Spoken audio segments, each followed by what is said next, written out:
इंसान को फोकस हो, जिस चीज़ को अच्छा से कर सकता है इंसान, पहले उस चीज़ को करना चाहिए कि चीज़ मुझे इंटरेस्ट है। हाँ। डैट मुझे डांसिंग में इंटरेस्ट है, मुझे टीचिंग में इंटरेस्ट है, मुझे टीचिंग में इंटरेस्ट है, मैं फुटबॉल खेलने जा रहा हूँ, मैं क्रिकेट खेलने जा रहा हूँ, तो क्या वो कर पाऊंगा? नहीं कर पाऊंगा। सबसे पहले क्या होना चाहिए, जिस चीज़ में मुझे इंटरेस्ट है पहले उस चीज़ पर फोकस करना चाहिए, पहले उसे अच्छा करना चाहिए। जब वो अच्छा हो जाए तो ऑटोमेटिक फिर दूसरी चीज़ पर हम केयर करते हैं तो वो भी ऑटोमेटिक होगा अच्छा। देखो ये जो पॉइंट है ना, ये बड़ा इंटरेस्टिंग है, क्योंकि इसका जो इन्होंने आंसर दिया वो ये कि भाई अगर हम 10 नाव पे पैर रखेंगे तो हम डूब जाएंगे। ये हमने कहावत सुनी है। क्या सच है झूठ है?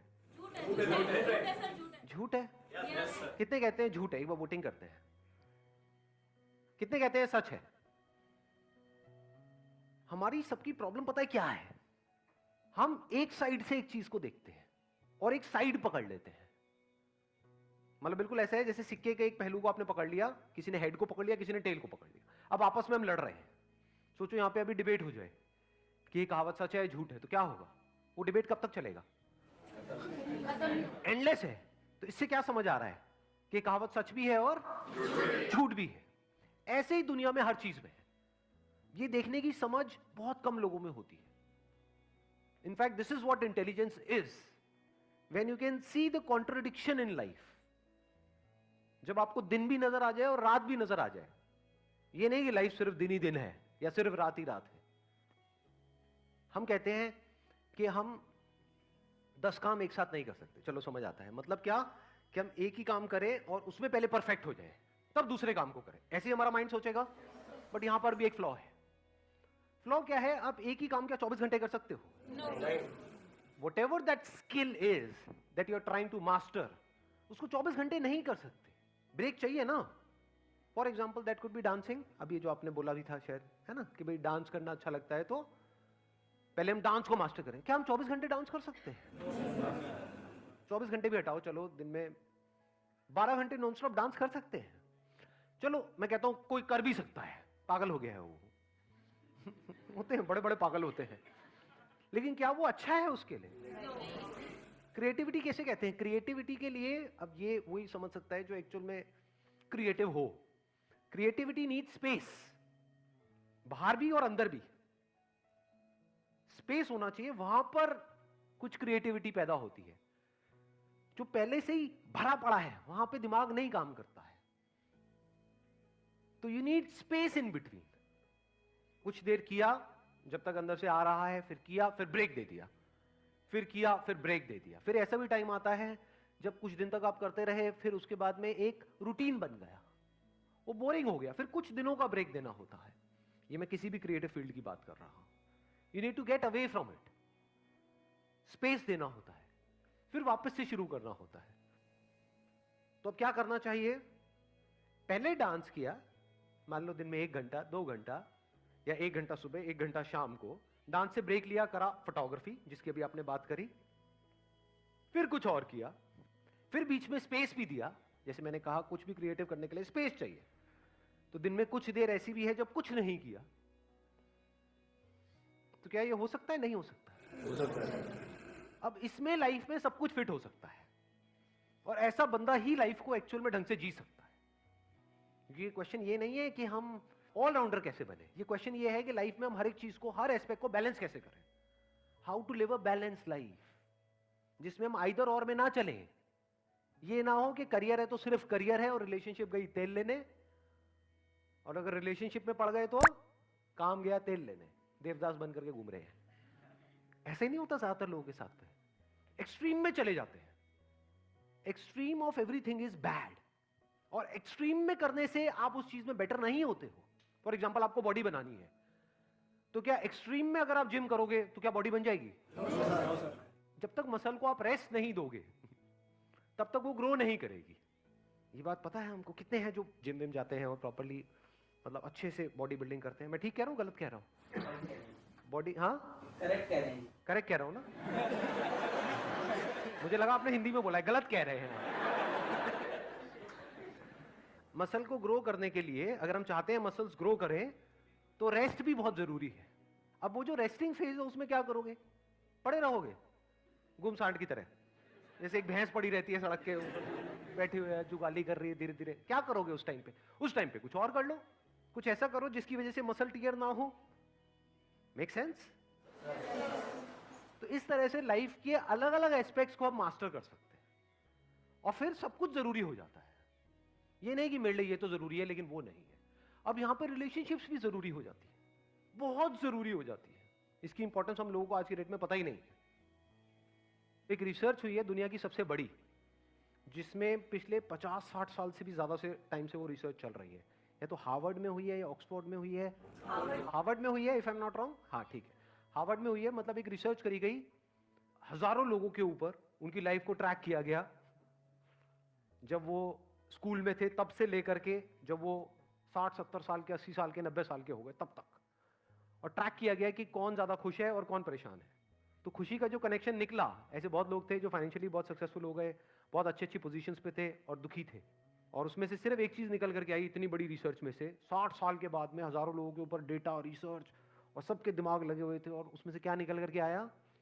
जिसके रिलेशंस अच्छे थे वो खुश थे, जिनके रिलेशंस बुरे थे वो दुखी थे। तो ना खुशी का कनेक्शन है हेल्थ से। हेल्थ का करोगे क्या? कभी पूछा है अपने आप से? हेल्दी होना है, हेल्दी होना है, that is not the goal of life. Terrorist को देख लो, सारे हेल्दी होते हैं। कोई भी आपको ऐसा नहीं मिलेगा कि गन उठाओ अरे कमर में दर्द हो गया। ये हमारे घर में देखने को मिलेगी ये सब चीजें। टेररिस्ट सारे फिट है, बट क्या वो खुश है? बहुत बड़ा क्वेश्चन मार्क है वहां पर। तो health is not the goal of life. Yes, it is part of life, it is not the goal of. Money is very very important, but that is not the goal of life. That can't be the goal of life. If you want happiness in life, you need good relationship in life. There is no other way. And without happiness, what is life? आपको 1000 साल की जिंदगी मिल जाए, बहुत बढ़िया fit, और रोते रहो सुबह से रात तक, क्या करोगे ऐसी बॉडी? ऐसी लाइफ को करोगे क्या? और दूसरी तरफ से लाइफ मिले सिर्फ 10 साल की, लेकिन अंदर एक सेटिस्फैक्शन हो, खुशी हो, तो रिलेशनशिप को छोड़ो मत। ये हम बहुत बड़ी गलती करते हैं। इनफैक्ट अगर आपकी एक अच्छी रिलेशनशिप चल रही होगी तो वो बैकबोन हो गई आपकी। अब आप फाइनेंशियली भी जितना मर्जी ग्रो कर सकते हो, हेल्थ वाइज भी अपने आप ही आपकी हेल्थ अच्छी रहेगी। So you must have an integrative approach, not a fragmented approach. इन दोनों में फर्क पता है हमको? नहीं पता। फ्रेगमेंटेड मतलब क्या? हम लाइफ के बस एक एस्पेक्ट को पकड़ लेते हैं, उसको जरूरत से ज्यादा इंपॉर्टेंस दे देते हैं, और बाकी सब पीछे रह जाता है। फिर उसको बैलेंस करने के चक्कर में हम रोते रहते हैं।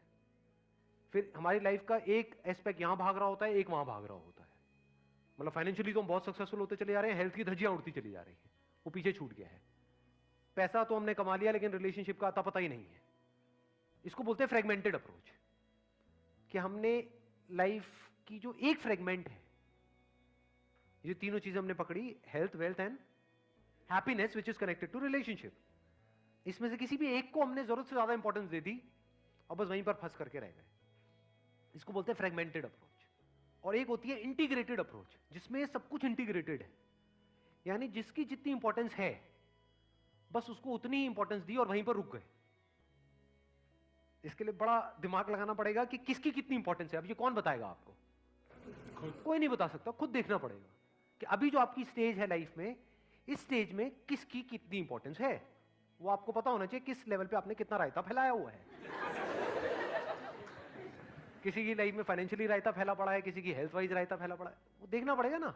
जो आपका लेवल है उसी लेवल से तो ग्रो करोगे। तो if you have this integrative approach in life, तब आप कह सकते हो कि आप ऑलराउंडर हो। और अब ये कैसे होता है? सबसे पहले इसको समझना होता है कि किसकी कितनी इंपॉर्टेंस है, और उसको वहीं पे रख देना होता है, वहीं पे रुक जाना होता है।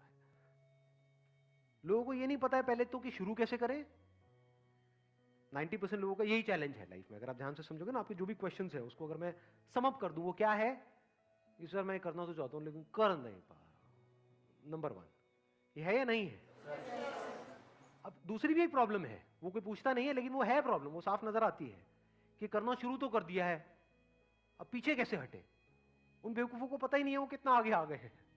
फॉर एग्जाम्पल, पहले तो जिम कैसे जाएं, उसके बाद में जब जिम चले गए तो दूसरों को देखा, उनकी बॉडी को देखा जो उनकी बॉडी से लाख गुना बेटर है या बहुत बेटर है, और फिर इंजेक्शंस ठोकने शुरू कर दिए। अब उनको ये नहीं पता है रुके कैसे, और बॉडी बनाए चले जा रहे हैं और खुश हो रहे हैं और अंदर से बॉडी की धज्जियां उड़ रही है। गए थे बॉडी बनाने के लिए और बॉडी बिगाड़ करके बाहर आ रहे हैं। गए थे पैसा कमाने के लिए ये सोच करके कि इससे लाइफ बेटर हो जाएगी, लेकिन उसी पैसे ने लाइफ की धज्जियां उड़ा दी। अंदर से आदमी की ईगो को इतना बढ़ा दिया कि अब वो किसी के साथ बैठने के लायक ही नहीं है। तो क्या हुआ, एक फ्रेगमेंट में तो आप सक्सेसफुल हो गए, दूसरे फ्रेगमेंट में फेल हो गए। ऐसा होता है लोगों के साथ, ये नहीं होता है। थोड़ा सा पैसा आ गया और पता नहीं कहां पहुंच गए हैं अपने माइंड में, मैं तो ये हूं, मैं तो वो हूं। अब ये बंदा किसके साथ एडजस्ट करेगा, ये किसके साथ में कंपैटिबल होगा? किसी के साथ भी नहीं। जो किसी के साथ कंपैटिबल ही नहीं होगा उसकी क्या रिलेशनशिप होगी बाकियों के साथ? जीरो। जब रिलेशनशिप जीरो होगी तो हैप्पीनेस कहां है? और जिसकी लाइफ में खुशी नहीं है उसकी लाइफ क्या है? सो इस तरह की अप्रोच अगर आप पकड़ लेते हो ना अपनी लाइफ में, तो फिर इससे एक और बेनिफिट क्या होता है, लाइफ में एक तो रोना धोना खत्म हो जाता है। जो विक्टिम मेंटालिटी होती है ना, आकर के कहीं पर भी हम अपना पोटली खोल करके तैयार हो जाते हैं, रोना धोना, ज़रा आपको बताओ ना मरी मैं तो यहाँ पे जितने लोग बैठे हैं, अगर एक एक की मैं कहानी पकड़ लूं ना, रोते हुए सारे बाहर जाओगे कहानियां सुन सुन कर। सब कहेंगे अरे दुनिया में इतना दुख है। तो आपको ये लगता है बस आप ही की जिंदगी में प्रॉब्लम है, आप ही की जिंदगी में दुख है, बाकी किसी की लाइफ में कोई प्रॉब्लम नहीं है। ये बेवकूफों वाली सोच है। हर एक की लाइफ में चैलेंजेस है, अलग अलग तरह के हैं। ऐसा कोई नहीं है यहाँ पे एक भी बंदा जो बैठा हुआ है जिसकी लाइफ में कोई प्रॉब्लम नहीं है। एक की एक तरीके से, अरे मेरी भी बहुत है प्रॉब्लम्स है, तभी तो मजा आ रहा है लाइफ में। मतलब शादीशुदा और प्रॉब्लम नहीं होगी, ऐसा हो सकता है?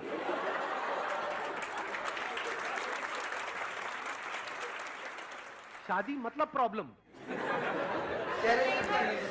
चेहरे पे नहीं आता है। क्यों नहीं आता है? देखना, ध्यान से समझना, चेहरे पे नहीं आता है, क्यों नहीं आता है? मैं खुश क्यों हूं? मैं एक्चुअल में खुश हूं, ठीक है, चेहरे पे नजर भी आ रहा होगा, मैं खुश हूं लाइफ में। क्यों हूं? क्योंकि मेरी लाइफ में कोई प्रॉब्लम नहीं है। इंटीग्रेटेड अप्रोच है। इंटीग्रेटेड अप्रोच है, बस सिंपल। अभी जो मैंने बात बोली, जिस चीज की जितनी इंपॉर्टेंस है उसको वहीं तक रखा हुआ है। पैसा मतलब ये है, पैसे का मतलब, बस, इससे ज्यादा नहीं। समझ गए? ये सुनने में बड़ी छोटी लग रही होंगी ये बातें, बट मैं आपको एक्चुअल में जड़ बता रहा हूं प्रॉब्लम की, कि ये दो तरह की प्रॉब्लम्स हैं आप लोगों की लाइफ में, या ह्यूमैनिटी की जो प्रॉब्लम्स है ना, वो दो लेवल पे हैं। एक ये नहीं पता है कि करें कैसे, बट वो इतनी बड़ी प्रॉब्लम नहीं है। जो मेन प्रॉब्लम है वो ये है कि रुके कैसे और कहां रुके, ये नहीं पता है।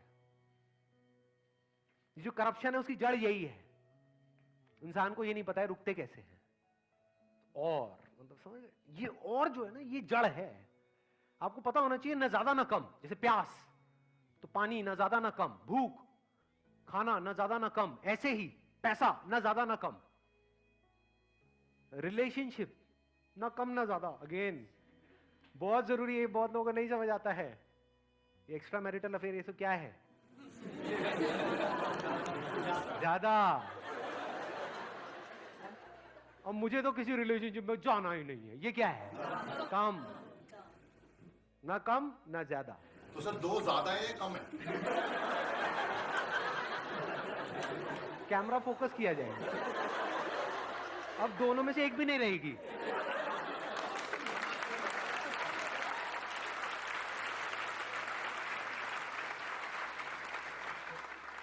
ठीक है ना, क्लियर है ना? तो लाइफ में हमारी सब चीजों की अपनी अपनी जगह आ गई। अगर इस तरह से हम अपनी लाइफ को जी सकते हैं तो वी आर एन ऑलराउंडर, या we are living a balanced life. Wish you all the very best. Thank you so much.